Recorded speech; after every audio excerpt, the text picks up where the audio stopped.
Hello, good evening, नमस्कार, आदाब। मेरा नाम है आरजे राज। आप देख रहे हैं 437वां episode, 437th episode of Nagpur most happening Facebook live show राज की बात। छतरपुर फार्म्स प्रेजेंट्स राज की बात in association with Kamath and Durkar Wealth Manager. My hospital partner is Crims Hospital. My home partner is Siddhi Vinayak infrastructure. हर घर को अंदर से खूबसूरत बनाता है the one and only inside story. Yummy yummy south Indian food, सबसे अच्छा नागपुर शहर में उत्तर दक्षिण का, है ना। My hoarding partner is outdoor hoarding partner is Gemini outdoors, licksters the ice cream brand, tricoast the chocolate brand are the best brands when it comes to Nagpur brands now which are going global. To mention Gauvardhan, the Bellona ghee, हर नागपुर शहर का हर घर का घी, Globus ITI Kamthi, apex clinic servicing वाला, Yuva foundation and कपड़े खूबसूरत दिखते हैं उस पर जो पहनता है आलीशान के कपड़े। आज संडे है, अमूमन हम जीवन में कुछ नहीं करते हैं संडे के दिन, या परिवार के साथ एक अच्छा वक्त बिताते हैं, लेकिन कई बार परिवार को कुछ और बातें भी सिखाना ज़रूरी है, दोस्त यारों को भी कुछ बातें याद दिलाना ज़रूरी है जो हमारे ग्रंथों में है। और वो ग्रंथ जो पढ़कर कई सारे लोग जीवन में कुछ ऐसी सच्चाइयों से वाकिफ़ हुए हैं जिसके बारे में शायद जानना आज सभी युवाओं के लिए भी ज़रूरी है। ये शो अगर आप किसी से शेयर कर सकते हैं, अपने 10-20 दोस्तों को शेयर कर सकते हैं, ज़रूर कीजिएगा, क्योंकि आज हमारे साथ हैं विपिन पंडित जी जो हमारे हैं, वो हमको बताने वाले हैं 5 ऐसी बातें जो भगवत गीता की हमें याद रखनी चाहिए। पंडित जी नमस्कार जी। आपका इस 437वें अध्याय में स्वागत है जी। हम अनंतानंत कोटि कोटि कंदर्प दर्प दरान पटियान सच्चिदानंद घन स्वरूप परमपिता परमेश्वर के श्री चरणों में कोटिशः नमन करते हैं। समस्त जीवों के हृदय में निवास हमारे श्री राधा माधव की युगल छवि को प्रणाम करते हुए आप सबके हृदय में विद्यमान श्री राधे रानी की युगल चरणों को प्रणाम करते हैं। जी जी।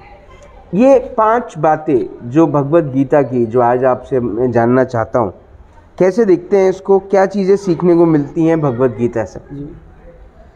भगवत गीता जो है, तो गीता जो शब्द लिया गया है ईश्वर का, ये गीत है। भगवत का मतलब होता है भगवान जी, और भगवान का ये गीत है जी।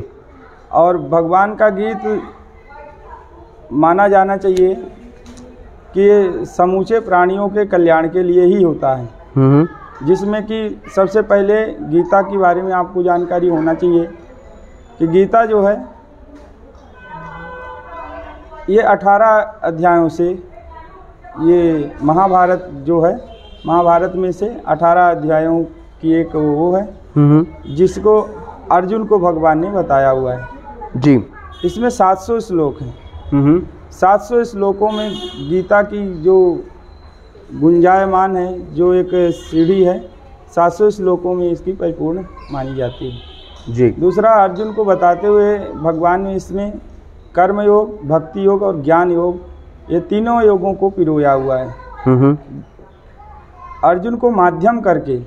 क्योंकि जब भगवान को कोई चीज़ आगे बढ़ानी होती है, आप जानिए, जब भगवान को कोई चीज़ विस्तृत करना होता है जी, तो वो किसी न किसी एक को माध्यम बनाते हैं। प्रायः जितने भी पुराण लिखे हुए हैं, चाहे वो गरुड़ पुराण हो, चाहे गीता हो, चाहे अन्य भी जितने पुराण हैं जी, तो भगवान को जब किसी चीज़ का विस्तार करना होता है, जैसे यहाँ पर जी कई कथाएं आती हैं, नारद जी भगवान जी से पूछते हैं, तो नारद जी पूछते हैं, ऐसा नहीं है। नारद जी के अंदर से प्रेरणा देने वाले भी भगवान ही होते हैं जी। यहाँ पर गीता का उपदेश जब द्वापर युग आखिरी पड़ाव में था और कलयुग का प्रारंभ होने वाला था जी, कलयुग लगने वाला था, गीता का उपदेश भगवान ने अर्जुन को दिया। वहाँ कई अक्षौहिणी सेनाओं के मध्य में पूरे ब्रह्मांड को स्तब्ध किया। तो गीता का ज्ञान जो है तो हर किसी को नहीं दे सकते। भगवान जानते थे कि ये संपूर्ण लाखों योद्धाओं के बीच में एक ही ऐसा व्यक्ति है जो गीता के ज्ञान को ग्रहण कर सकता है और उस एक माध्यम से सर्वसामान्य लोगों तक गीता की आवाज़ पहुँचेगी, गूंजेगी, जिससे समूचे लोक का कल्याण होगा। और अर्जुन को भी गीता समझने के लिए, गीता में भगवान के विराट स्वरूप को जानने के लिए भी भगवान के ही द्वारा दिव्य नेत्रों का आश्रय लेना पड़ा है जी। तो गीता को समझना एक तो बहुत सुगम है या तो बहुत कठिन है। इसलिए ऐसा कहा जा सकता है क्योंकि जो भक्त है वो तो शरणागति को प्राप्त होता है जी। उसके पास वाद विवाद करने के लिए, तर्क वितर्कों के लिए कोई जगह नहीं है रहती। या तो बहुत उत्कृष्ट ज्ञानी जिसको कहा जा सकता है, क्योंकि विद्वान और ज्ञानी में थोड़ा फर्क है जी। कई बार ऐसा होता है कि विद्वान होकर के भी भक्त हुआ जाए, ऐसा नहीं, पर ज्ञानी होकर के भक्त की सीढ़ी तक पहुंचा जा सकता है और भक्त बनाया जा सकता है। भगवान इसमें कर्म योग को बताते हैं। कर्म योग को आगे बढ़ाने के लिए सबसे पहले आप जैसे जानते हैं, श्रवण जी ने अपने माता पिता को कर्म के माध्यम से भगवान को पाया। वाल्मीकि जी ने कर्म किया, रामायण लिखी और भगवान को प्राप्त किए जी। ऐसे ही योग के माध्यम से देखा जाए, जैसे शंकराचार्य, आदिगुरु जगतगुरु शंकराचार्य, स्वामी विवेकानंद आदि, ये योग के माध्यम से। अब जैसे मीराबाई, सूरदास जी, ये बहुत सारे ऐसे संत हुए जो भक्ति के माध्यम से ईश्वर को प्राप्त करते हैं। तो इसमें भगवान ने तीनों योगों को सम्मिश्रण किया है और इसी एक माध्यम से गीता सब लोगों तक पहुंची है। और ये मानव जीवन के लिए अत्यंत उपयोगी भी है। और इसको तो मैं मानता हूँ कि ये कोई हिंदू धर्म के लिए नहीं है। इसमें कहीं से कहीं तक किसी एक धर्म का उल्लेख नहीं किया गया गीता में जी। बहुत सारे लोगों का इसमें डिबेट हुआ, तर्क वितर्क भी हुआ, पर गीता को केवल और केवल हिंदू ग्रंथ मानना ये सबसे बड़ी भूल होगी, क्योंकि इसमें मनुष्य को ज्ञान से वो सारी चीज़ें बताई गई जिसके एक माध्यम से आप ईश्वर तक पहुंचने की सीढ़ी प्रशस्त करते हैं जी। ईश्वर प्राप्ति के लिए गीता एक बहुत सुंदर माध्यम हो सकता है, क्योंकि कलयुग लगने वाला था जी। आपको पता होना चाहिए, कलयुग 4,72,000 वर्ष की कलयुग की पूर्ण आयु मानी गई है। तो द्वापर के अंत में भगवान ने इस ज्ञान को लोगों को सुपुर्द किया, ज्ञान को गीता के माध्यम से ज्ञान को लोगों तक पहुंचाया। इसका एक माध्यम ये भी हो सकता है, क्योंकि कलयुग में लोगों के पास बहुत बृहद समय नहीं रहेगा जी। जैसे त्रेता, द्वापर, सतयुग, इन युगों में लोगों के पास आयु बहुत रहती थी। इन युगों में रोग बहुत कम थे और लोग ज़्यादा तक सात्विक राजसिक गुणों के होते थे। कलयुग में प्रायः लोग बहुत कम ही सात्विक गुणों के होंगे जी। और इनमें भी सबसे बड़ी बात यह है कि समय का बहुत अभाव होगा। आप जानते हैं कि पहले आपके भी जानकारी में होगा, मेरे जानकारी में तो इतना था कि मेरे से आज से 20 साल पहले तक की जो बात है, 100 वर्ष तक लोग 50% लोग 100 वर्ष तक जी लेते थे जी। हमारे आपके देखते देखते आज का मनुष्य 45 से 50 साल में वृद्ध हुआ जा रहा है जी। और 60 साल 70 साल जी लिया तो समझ लीजिए कि उसने पूर्ण आयु जी ली जी। तो ये हमारे आपके बीच की बात है। तो आप इस हिसाब से आप परिकल्पना कर सकते हैं कि सतयुग, त्रेता, द्वापर आदि युगों में लोगों के पास भरपूर समय रहता था और ज्ञान अर्जन के बहुत सारे कई चौपाल बैठते थे, गांव में पंचायतें बैठती थी, बड़े अच्छे विचारा, अब नहीं है लोगों के पास। जी। तो पूरे संपूर्ण जितने 18 पुराण, 4 वेद, 6 शास्त्र, उपनिषदों का सारे चीज़ों का निचोड़ जो है भगवान ने गीता में समावेशित किया हुआ है। ठीक है। एक गीता को ही पढ़ ले व्यक्ति, मानव अपने जीवन में गीता को ही पढ़ ले और गीता में मंथन करके ईश्वरोन्मुख हुआ जा सकता है, भगवत प्राप्ति की जा सकती है। मैंने पहले भी कहा, ये भगवत गीता का मतलब ये है कि ये भगवान का गीत है जी। और भगवान का गीत मनुष्य के आवागमन से मुक्ति का एक बहुत सुंदर माध्यम हो जाता है जी। हम लोग जब पढ़ते हैं, कई गीता में हो और भी बहुत सारे ग्रंथों में बताए गए हैं, 84 लाख योनियाँ हैं और 84 लाख जो है तो नरक हैं जी, जिनमें विशिष्ट 21 नरक बताए गए हैं। तो जब जीव का जब मानव देह जो है ईश्वर की सबसे उत्कृष्ट कृति है, 84 लाख योनियों में सबसे उत्कृष्ट कृति मनुष्य की है, मानव देह की है।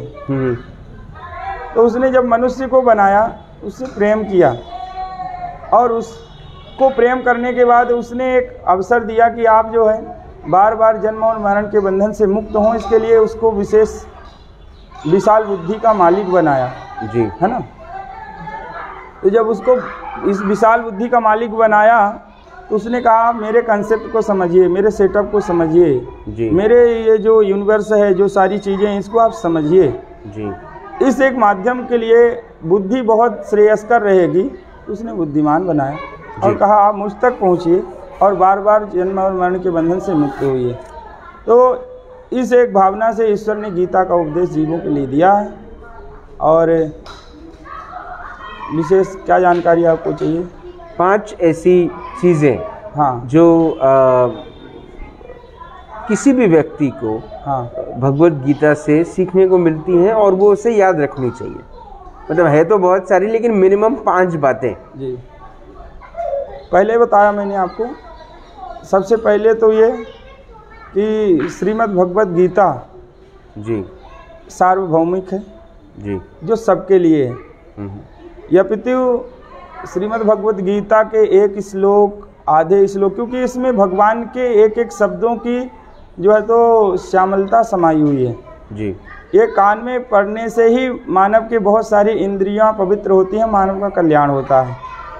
ये कोई ग्रंथ नहीं है, ये तो शब्दों में बाद में पिरोया गया है, पर ये भगवान की जिसने पूरे सृष्टि को रचाया उसके मुख से निश्चित बातें हैं जी। तो ये जहाँ भी पहुँचेंगे, जैसे वायर में करंट जाता है और जब किसी इंस्ट्रूमेंट से जुड़ता है तो प्रकाश कर देता है जी। तो गीता शब्द का उच्चारण हो जाना ही जीवों के कान में पड़ता है तो समझिए कि उसके अंदर भक्ति का संचार ही करता है और हृदय के हृदयगत भक्ति मनुष्य का कल्याण करती, इसमें कोई संशय नहीं है।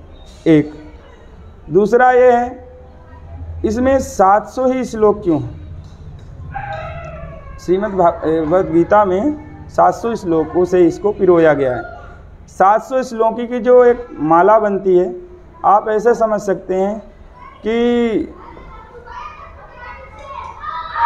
सत्य जो है, हम जो एक एक दिन जीते हैं, हर दिन कहा गया है कि आदमी हर से मृत्यु को प्राप्त हो रहा है। तो ये 700 श्लोक एक दिन को, 100 श्लोक एक दिन को जो है तो के लिए निर्धारित किए गए हैं कि कम से कम मनुष्य अपने कल्याण के लिए अगर रोज़ पूरी गीता का पाठ नहीं करता है तो कम से कम एक सप्ताह में 100 श्लोकों का अध्ययन करे। इस एक माध्यम से गीता को पढ़े और उसको लोगों तक पहुंचाए, जिससे लोग का कल्याण होगा। इसमें 18 अध्याय हैं। 18 अध्यायों का पर्याय वो होना चाहिए। 18 अध्यायों का एक ये पर्याय होना चाहिए। देखिए, एक तो जीव और एक ब्रह्म जी, इनके लिए हैं, और 16 कलाएँ होती हैं। जीव और ब्रह्म के बीच में 16 कलाएँ होती हैं। तो 16 कलाएँ, 16 संस्कार और 16 श्रृंगार का जीवन में बहुत बड़ा महत्व है। हिंदू धर्म में 16 श्रृंगार का भी बहुत बड़ा महत्व होता है और 16 संस्कारों का बहुत महत्व होता है जी। और दो जो अध्याय हैं वो ईश्वर और जीव के बीच के हैं। जो 16 संस्कारों के साथ साथ ईश्वर और जीव के संबंधों को समझ जाता है वो इन 18 अध्यायों को समझ पा जाता है, ऐसा समझना चाहिए। तीसरी यही बात मैं बोलना चाहूँगा, भगवान कहते हैं कि इंसान को धैर्य रखना चाहिए।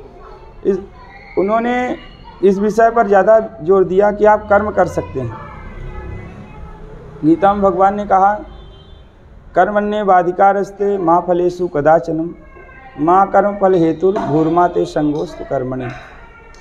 हे जीव, आप कर्ता बनो, आप कर्म करिए, फल की प्रतीक्षा मत करिए। पर कर्म कैसा? बोले दृष्टा बन करके। मतलब आप कर्म को करिए पर हर कर्म को आप मुझे तिरोहित करिए। अच्छा, फल आप भगवान को डेडिकेट कीजिए। हाँ, दृष्टा बन के कर्म करिए। आप सृष्टा हैं, जैसे ये मेरा मकान है, मेरी पत्नी है जी, मेरे पुत्र हैं, ये हो गया मैं हो गया जी, मैंने किया, मेरी पत्नी जी। पर वस्तुतः देखा जाए तो मैं वो हूँ ही नहीं। इस पंच भौतिक शरीर में मैं वो नहीं हूँ जो मैं हूँ। अच्छा। आप ऐसा समझ सकते हैं, एक भ्रम है, मैं एक भ्रम है। पूछिए कैसे? है कहे सो है नहीं, नहीं कहे सो है, और है और नहीं के बीच में जो कुछ है सो है। तो मैं एक भ्रम है, मैं ये हूँ, मैं ये हूँ, तो ये हमारा शरीर है जी। मैं अगर हाथ हूँ तो ये मेरा हाथ है, मैं वो कहाँ हूँ जी, समझ रहे हैं जी। तो ये जो मैं का अहंता आ जाती है, ये अहम बंधन का कार्य करती है जी। और मैं नहीं हूँ, तुम कर रहे हो। एक अंदर से भावना है। कहने को तो लोग सब कहते हैं नहीं, सब ईश्वर की कृपा से हो रहा है, पर जब ये अंदर से आवाज़ आ जाए कि मैं नहीं हूँ, करने वाला कोई और है, तो ये दृष्टा हो गया कि हे ईश्वर, ये कार्य आपने मुझे दिया है जी, मुझे किसी का आपने बेटा बनाया है जी। अथवा तो ऐसे भी समझ सकते हैं कि अगर मैं हूँ तो मेरे ऊपर मेरी कमांड तो होनी चाहिए, है ना जी। तो फिर मेरे ऊपर जब कमांड होनी चाहिए तो मैं मेरे बस में होना चाहिए जी। मैं मेरे बस में भी नहीं हूँ। पूछिए कैसे? कैसे? जैसे मैं बचपना जिया, जवानी में प्रवेश किया जी। कोई बूढ़ा होना चाहता है क्या? नहीं। तो जब मैं हूँ तो मैं उसको बूढ़ा नहीं होने दे सकता ना, क्योंकि मेरा पूरा कंट्रोल है। मेरा कंट्रोल है जी।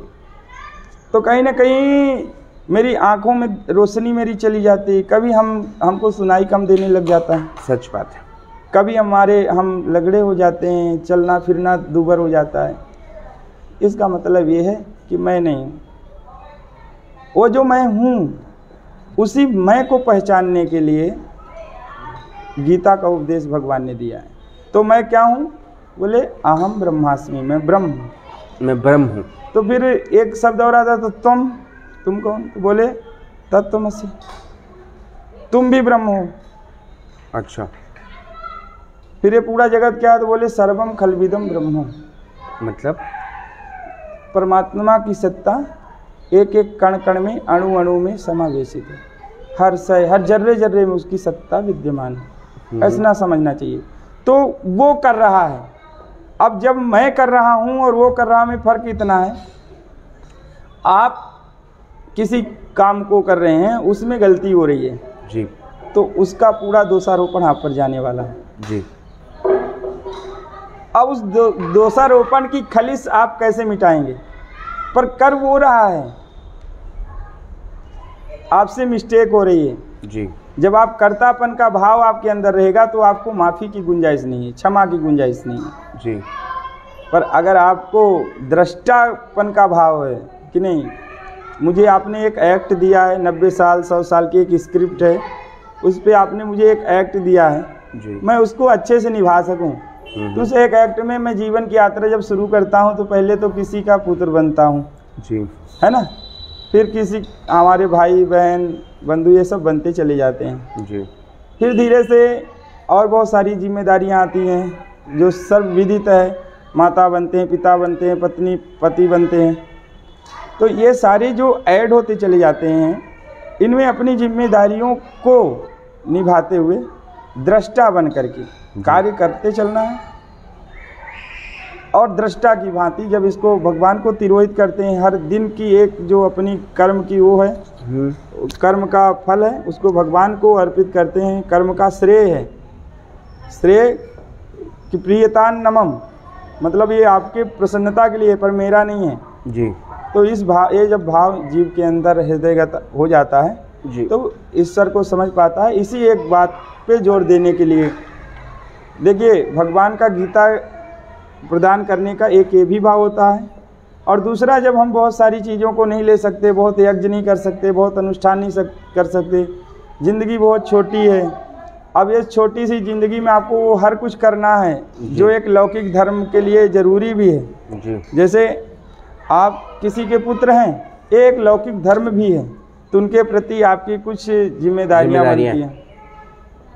उस जिम्मेदारी का निर्वहन करते करते 25 साल तो हम ये भी नहीं समझ पाते हैं साधारण लोग कि हमारा जन्म किस लिए हुआ है जी। जवानी और भी बुरी हालत होती जवानी में। अगर ज्ञान का अभाव रहा तो जवानी में ऐसी एक कंडीशन आती है कि वो अंधा हो जाता है जी। और फिर एक ऐसा समय आता है जब गुरु के अभाव में, गीता गुरु का कार्य करती, मैं आपको बता दूं, तो ज्ञान के अभाव में, गुरु के अभाव में जीवन में बस एक अन्य प्राणियों की तरह, जैसे चींटी से लेकर हाथी पर्यंत जो अन्य प्राणी हैं, अन्य जीव हैं, तो जो वो करते रह गए वही हम भी करते रह गए, है ना। जैसे वो अंडज हैं, तो अंडज के माध्यम से संतानोत्पत्ति करना और अपने निवाले की व्यवस्था में लगे रहना, वही हाथी भी करती है जी। पर इनके पास एक नैसर्गिक कुछ प्राकृतिक गुण होते हैं, पर हमें प्राकृतिक गुणों से उत्कृष्ट 2 गुण मिले हैं जिसमें हम ज्ञानी बन सकते हैं, हम जो है बुद्धिमान होते हैं। तो हम धर्म, हमारे साथ 2 चीज़ें और ऐड हो जाती हैं। उनके पास क्या ऐड होता है? धर्म, अर्थ, काम, मोक्ष, 4 पुरुषार्थ कहे गए हैं, जिनमें से वो 2 पुरुषार्थ के लिए उनको सुनियो, काम और अर्थ, उनके पास धर्म के लिए कोई विषय नहीं है। भगवान उनको धर्म से वंचित किया हुआ है, क्योंकि ये वो जो है भोग योनियाँ हैं, अपने अच्छे बुरे कर्मों के फल को भोगने के लिए मिली हैं। पर मनुष्य जो है तो विशाल बुद्धि का मालिक इसीलिए ईश्वर ने बनाया कि आप जो है तो इससे धर्म करें और मोक्ष का मार्ग प्रशस्त करें। इस पंच भौतिक शरीर से आप मोक्ष को जानिए, मोक्ष क्या है, हम क्या हैं। तो वो जो मैं हूँ उसको पहचानने की विधि आपको कहाँ से प्राप्त होगी? तो इस युग में वो तपस्या तो संभव नहीं है। तो आप गीता के एक माध्यम से आप उस योग को 3 माध्यमों से जान सकते हैं, कर्म योग, ज्ञान योग और भक्ति योग के माध्यम से। 18 अध्यायों में अर्जुन को भगवान ने इन तीनों योगों की ही जानकारी दी हुई है, और इनमें से किसी योग का अगर आप आश्रय लेकर के भगवत प्राप्ति कर सकते हैं, मोक्ष तक पहुंच सकते हैं।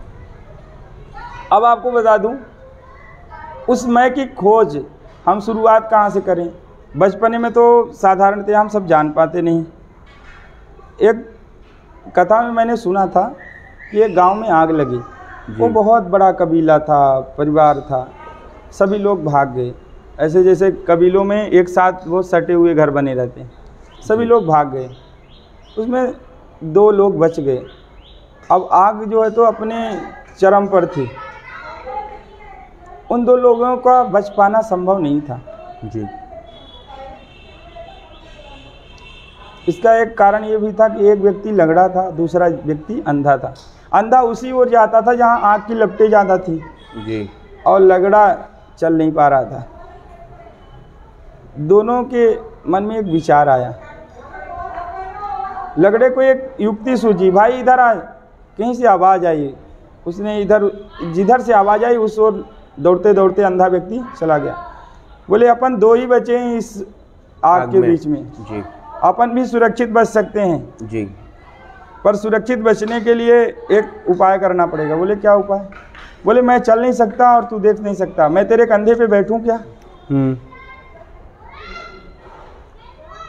बोले हो, तू रास्ता बताना, मैं निकल जाऊंगा। दोनों निकल गए। तो लगड़ा कौन है और वो अंधा कौन है? जवानी को अंधा कहा गया है। अच्छा। जवानी में क्या करें क्या ना करें इसका, क्योंकि अनुभव नहीं रहता, और बुढ़ापे में कुछ कर पाने की क्षमता नहीं रहती है जी, है ना।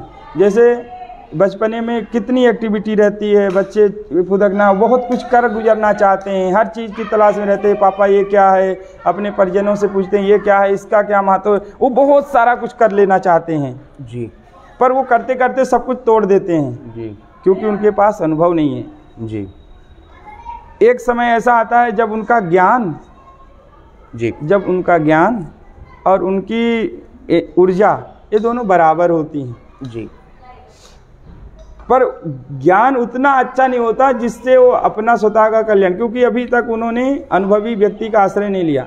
वो दोनों उस आग से बचे इसलिए कि वो जो लगड़ा था, एक अंधा व्यक्ति उसके पास गया जी। पर क्या आज का मानव, आप अपने हिसाब से अनुमान लगाइए, आज का युवा वर्ग अपने बुजुर्गों के पास अनुभव की आंख पाने के लिए, अनुभव को समझ पाने के लिए क्या बैठता है? नहीं।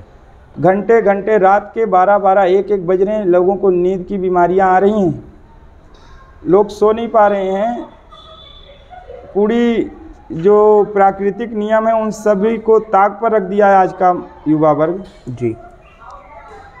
इसका एक कारण ये है कि वो मोबाइल में चिपका हुआ तो रहता है पर अपने बुजुर्गों के पास बैठना वो मुनासिब समझता है नहीं, तो वो से बच गए। हमें समझना है हमें रास्ता कहाँ से मिलेगा। सबसे पहले हमें बुजुर्ग कौन है? जो ज्ञानी है। कोई ज़रूरी नहीं कि जिसने 100 साल जी लिया उसी के पास अनुभव की आँख होगी, जिसके पास ज्ञान है। आप ज्ञान, तो ज्ञान इन्हीं एक माध्यमों से मिलेगा, गीता, पुराण और भी बहुत सारे धर्म ग्रंथों से आपको ज्ञान प्राप्त होगा। तो ज्ञान किसी अर्थपरक हो, अर्थेषणा की दृष्टि से देखा जाए ज्ञान, वो ज्ञान नहीं है जी। विद्या है।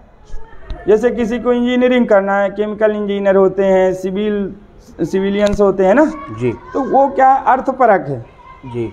पर इस एक ज्ञान को, ये ज्ञान इंसान को इंसानियत का एक धर्म भी बताता है और जन्म और मोक्ष के संबंधों को समझाता है। इस एक विषय को भगवान ने सर्व समाज तक, सर्व साधारण व्यक्ति तक पहुंचना चाहिए।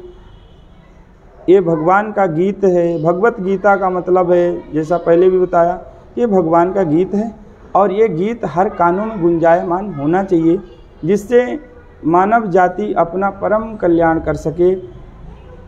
और बाकी सब विद्याएं हैं, तो विद्याओं से आप अपने लौकिक धर्म का पालन करें पर दिव्य ज्ञान से अपना स्वतः का कल्याण कर ले। यही गीता का सबसे बड़ा आपकी 5 प्रश्नों में का एक उदाहरण है। गीता क्या है अब आपको बताता हूँ। गीता में भगवान ने एक विशेष बात मैं मानता हूँ, गीता गुरु है, गुरु का काम करती है। ये मनुष्य की ये बुद्धि से परे है, ये आत्मा के कल्याण का गुरु है जी। बुद्धि का गुरु नहीं है। बुद्धि का गुरु तो आपको साइकिल चलाना कोई सिखाएगा, कोई चलना सिखाएगा, कोई आपको नौकरी पाने की व्यवस्था बताना चालू करेगा जी। ये बुद्धिमत्ता के गुरु हैं सांसारिक लोग जी। पर एक आत्मा का ज्ञान जो होता है, जो जन्म और मरण के बंधन को बताता है, वो गुरु जी भगवत गीता है, जिसमें आप जन्म और मरण के बंधन से मुक्त होते हैं जी। क्योंकि 84 लाख योनियां हैं। कर्म के बंधन में फंसा हुआ जीव बार बार जन्मता है, बार बार मरता है जी। कभी अच्छे कर्म किए तो स्वर्ग आदि सुखों को भी भोगता है, उससे पतित हुआ तो मानव देह मिली, है ना। क्योंकि ये भी स्वर्ग के भी सुख एक किंचित समय के लिए है जी। आपने जैसे आपके खाते में 2000, 5000, 10,000 रुपये डाले हुए हैं, 1 लाख 2 लाख जितने भी डालें, उसका भोग आप कब तक करोगे? जब तक आप उसमें बैलेंस है। और बैलेंस डालोगे तो आप भोग करोगे, और नहीं तो आप खर्च करते गए तो एक दिन आपका बैलेंस नील हो जाएगा। सच बात। किसी ने अच्छा कर्म किया तो स्वर्गादि सुखों को भोग सकता है और भोगता है जी। पर उसने वो भी कर्म के बंधन में बंधा हुआ है, उसने निष्काम कर्म नहीं किए हैं, वो एक लालच से कर्म किया हुआ है कि मुझे स्वर्ग के सुख होने चाहिए। पर मैं करता हूँ, कर्तापन का चाहे अच्छा कर्म हो चाहे बुरा कर्म है, जब तक इसका भान है तब तक वो मोक्ष के द्वार को नहीं प्राप्त कर सकता है। तो बार बार उस परीक्षा में बैठने के लिए भगवान उसको पंचभौतिक पिंड से निवाजते हैं कि तुम फिर से एक बॉडी देते हैं, फिर से उसको एक प्लेस मिलता है, फिर अपने कर्मों को भोगने के बाद कि तुम समझो और जन्म और मरण के बंधन को समझने के बाद मोक्ष के द्वार तक पहुंच पाओ जी। तो गीता गुरु है, जैसा मैंने कहा। तो गुरु करता क्या है, जैसे हम सांसारिक उसमें जब लिप्त रहते हैं तो उस ओर मन नहीं जाता। तो गुरु का एक साधारण सा कहते हैं, जिसके जीवन में गुरु नहीं होता उसका जीवन शुरू नहीं होता। अरे वाह, है ना, जिसके जीवन में गुरु नहीं उसका जीवन शुरू नहीं। तो गुरु की क्या गति रहती, लोग आज के लोग किस गुरु की तलाश में रहते हैं, पैसा कैसे कमाया जाए जी। हम लोग यही सोचते ना, कोई तो ऐसा फंडा, कोई ऐसा फार्मूला मिले तो हम कभी इंजीनियरिंग करने निकल पड़ते हैं, कभी डॉक्टर बनते हैं, कभी मतलब ये सांसारिक। आज मैं आपसे बता रहा हूँ एक बड़ी विसंगति भी है समाज में जी। लोग कथा पूजा पाठ भी इसीलिए करना चाहते हैं कि पंडित जी मेरा ग्रह कौन सा खराब है, मतलब इसी लोक से रिलेटेड चीज़ें, इस लोक में मुझे भरपूर सुख मिलना चाहिए, उसी की आपाधापी में पड़े, पर इस चीज़ को नहीं समझ पा रहे हैं कि हमारा जन्म किस लिए हुआ है। एक जो आध्यात्मिक ब्रह्म ज्ञान है, आत्मज्ञान है, तो गुरु क्या करता है, गुरु तो पहले जब शिष्य जाता है तो उसकी परीक्षा लेता है। तो क्या करता है, जैसे माटी को हम कुचलते हैं, मचलते हैं, फिर उसको चाक पर रखता है कुम्हार, है ना, गुरु कुम्हार सिख कुंभ है, गड़ी गड़ी कार है खोट, अंतर हाथ सहार दे बाहर मारे चोट। तो गुरु क्या है, कुम्हार की भांति उसको आकार देता है, प्रकार देता है, और एक दिन भड़कती हुई भट्टी में झोंकता है, कहता है पक करके आ जाओ। तो अभी हमने तलाश भी शुरू नहीं करी है गुरु की। आज जो मैं बता रहा हूँ तो हम ज्ञान तक कहाँ पहुँचेंगे, सच बात है ना। तो ज्ञान प्राप्ति के लिए हमें ईश्वरोन्मुख होना पड़ेगा, जिसमें कि गीता से उत्कृष्ट ज्ञान हमें और कहीं संभव हो ही नहीं सकता, क्योंकि ये ईश्वर की वाणी है, और ईश्वर की वाणी सुनने मात्र से, समझने से ज़रूर इंसान को मोक्ष तक की सीढ़ी प्रशस्त कराती है, इसमें कोई संशय नहीं। इसी के साथ मैं अपनी वाणी को विराम भी देना चाहूँगा। जय श्री राम।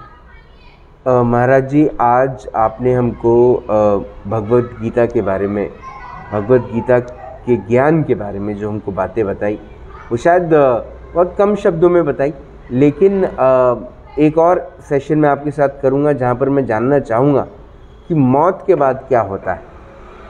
अगर आप अगले हफ्ते अपना एक वक्त दे दें, या उसके बाद जब भी आप फ्री हों, हम आपसे बात करेंगे और ये जानने की कोशिश करेंगे कि जब एक किसी की मृत्यु होती है तो उसके बाद उसकी आत्मा का जो जीवन है वो कैसे होता है, उसके बारे में आपसे बात होगी। आज आपने वक्त दिया, आज आपने बात करी, उसके लिए बहुत बहुत धन्यवाद। जय श्री राम। जय श्री राम। आज विपिन शुक्ला महाराज जी ने एक बड़ी अच्छी बात बताई, और वो थी, उन्होंने एक चीज़ को आगे ना चीज़ें रोक दी। भगवत गीता गुरु है। हम क्या करते हैं पता है क्या, हम गुरु ज्ञान की राह पे नहीं चलते हैं, हम जिस राह पे चलते हैं उसमें हम अपेक्षित ये रहते हैं कि उसमें मज़ा आएगा। कुछ ऐसे भी लोग हैं जिनको ज्ञान में मज़ा आता है। ये वीडियो उन तक ज़रूर शेयर कीजिएगा जो ये सीखना चाहते हैं कि ज्ञान क्या है। भगवत गीता ज्ञान स्वरूप है। भगवत गीता किसी एक रिलीजन को डिनोट नहीं करता या नोटिफाई नहीं करता, वो सभी धर्मों के लिए है। वो एक्चुअली में जो सबसे बड़ा धर्म है वो है इंसानियत और इंसान होना। वो इंसान को इंसान होना सिखाता है।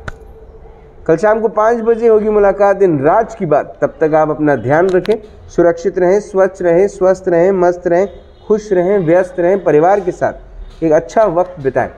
और जब रात को 10 बजे नींद ना आए तो जज्बात गूगल प्ले से डाउनलोड करें और आरजे राज से करें अपने मन की बात, राज की बात। जज्बात the Google app from the Google play store, आपको वो ऐप डाउनलोड करना पड़ेगा एंड्रॉयड यूजर्स, और फिर रात को 10 बजे मुझसे बात करनी होगी मंडे से। तब तक आप अपना ध्यान रखें, सुरक्षित रहें, स्वच्छ रहें, स्वस्थ रहें, मस्त रहें, खुश रहें, जिंदा रहें। जय श्री राम।